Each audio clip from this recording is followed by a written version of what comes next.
With this year being Chippewa Park's 100th anniversary, friends of Chippewa Park project manager Iain Angus gave a free public lecture on the history and future of the storied park.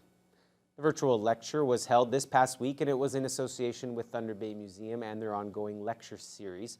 During his presentation, Angus provided a snapshot of the park's last 100 years and a look at what's to come, from the park's inception to the many attractions, including the animal enclosures and amusement rides.